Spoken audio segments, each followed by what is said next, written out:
महाराज जी, वो विराट कोहली और अनुष्का आए थे। विराज बैठ प्रसन्न हो। जी अभी ठीक। हाँ, नहीं ठीक ही रहना चाहिए। हम आपको अपने प्रभु का विधान बताते हैं थोड़ा सा। जब प्रभु किसी पर कृपा करते हैं, ये वैभव मिलना कृपा नहीं है, ये पुण्य है। पुण्य से एक घोर पापी को भी देखो, पाप करके भी उनका कोई पुण्य है जिससे वो सुकृत पूर्व के सुकृतवश चल रहे हैं, नया पाप है। ये वैभव बढ़ना या यश बढ़ना ये भगवान की कृपा नहीं मानी जाती। भगवान की कृपा मानी जाती है अंदर का चिंतन बदलना, जिससे आपके अनंत जन्मों के संस्कार भस्म होकर और अगला जो है वो बड़ा उत्तम होगा। अंदर के चिंतन से होता है, बाहर से कुछ नहीं होता। मात्र अंदर का चिंतन। अच्छा, अंदर का चिंतन हम लोगों का स्वभाव बन गया बहिर्मुखी। बहिर्मुखी मतलब बाहर, बाहर यश कीर्ति लाभ विजय, इससे हमको सुख मिलता है। अंदर से कोई मतलब नहीं रखता कोई, कोई विरला ही अंदर से। अब क्या होता है, भगवान जब कृपा करते हैं तो संत समागम देते हैं, फिर दूसरी जब कृपा होती तो विपरीतता देते हैं, और फिर अंदर से एक रास्ता देते हैं। ये मेरा रास्ता है, ये परम शांति का रास्ता है, ये शांति का रास्ता नहीं। भगवान वो रास्ता देते और जीव को अपने पास बुला लेते हैं। बिना प्रतिकूलता के संसार का राग नष्ट नहीं होता। किसी को भी वैराग्य होता है तो संसार की प्रतिकूलता देखकर वैराग्य होता है। सब कुछ हमारे अनुकूल है तो हम आनंदित होकर उसका भोग करते हैं। जब हमारे ऊपर प्रतिकूलता आती है तब ठेस पहुंचती है कि इतना झूठा संसार, तो अंदर से भगवान रास्ता देते हैं। ये सही है। भगवान बिना प्रतिकूलता के इस संसार को छुड़ाने का कोई भी औषधि नहीं रखी। आज तक जितने बड़े महापुरुष हुए हैं, जिनका जीवन बदला है, उनको प्रतिकूलता का दर्शन करके बदला है। तो कभी प्रतिकूलता आए तो उस समय आनंदित हो कि मेरे ऊपर अब भगवान की कृपा हो रही है, कि मुझे सतमार्ग में चलने की प्रेरणा मिल रही है। अगर सतमार्ग छूटा हो, ये सब तो एक सेकंड के लिए आप विचार कीजिए। अब अपना सुधार कर लो, अपने जीवन को सत्य में ले आओ, तो अगला जो होगा वो बहुत जोर का होगा। चाहे जन्म हो तो श्रीवान कुलवान धनवान वैभव संपन्न ऐसे, और भक्ति की अनुकूलता, भक्ति की अनुकूलता।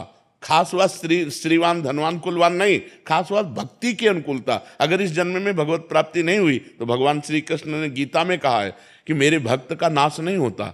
मैं कुलवान धनवान श्रीवानों के कुल में जन्म देता हूं और फिर पुनः भक्ति का माहौल देता हूं, और पूर्व का जो भजन छूटा हुआ हो वहीं से उसको।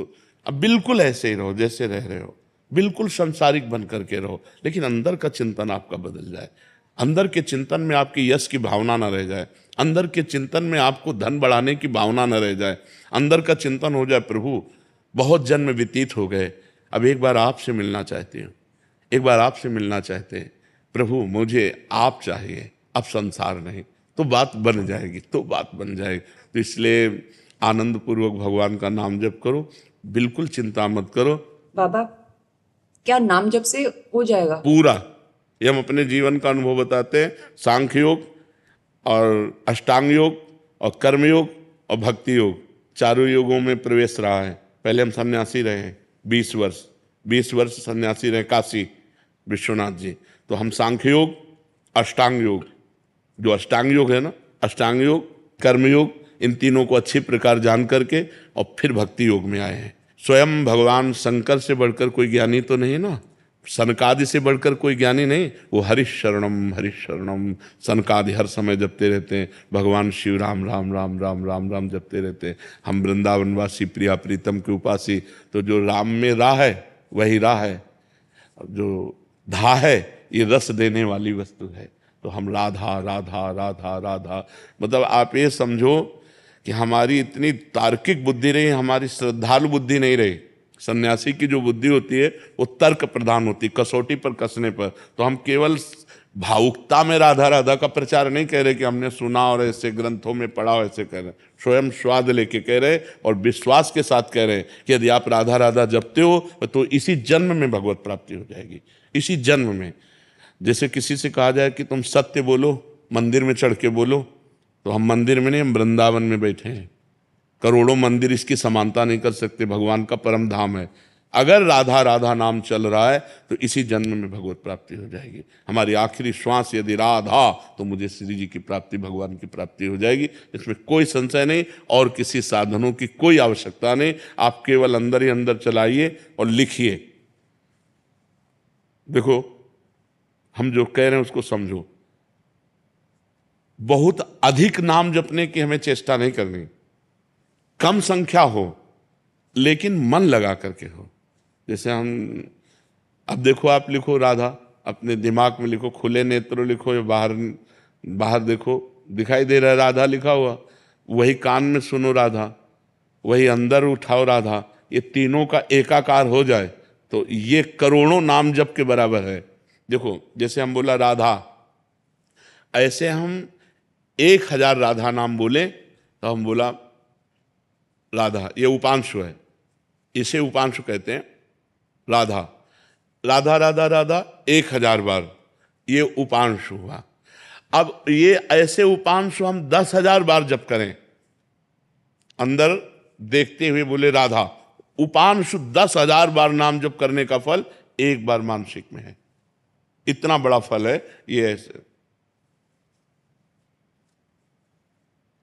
राधा राधा राधा चल रहा है, नेत्रों से हम उसे देख रहे हैं, कानों से उसे सुन रहे हैं। आप देखना कि अगर मन भगेगा तो आप लिख नहीं पाओगे राधा नाम, अगर लिख रहे हो तो मन भगेगा नहीं।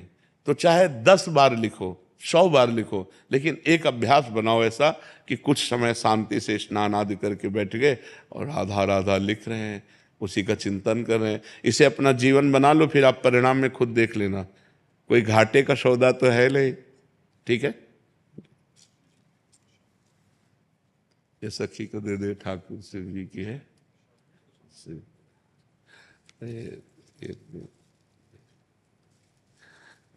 खूब आनंदित रहो, नाम जप करते रहो, प्रसन्न।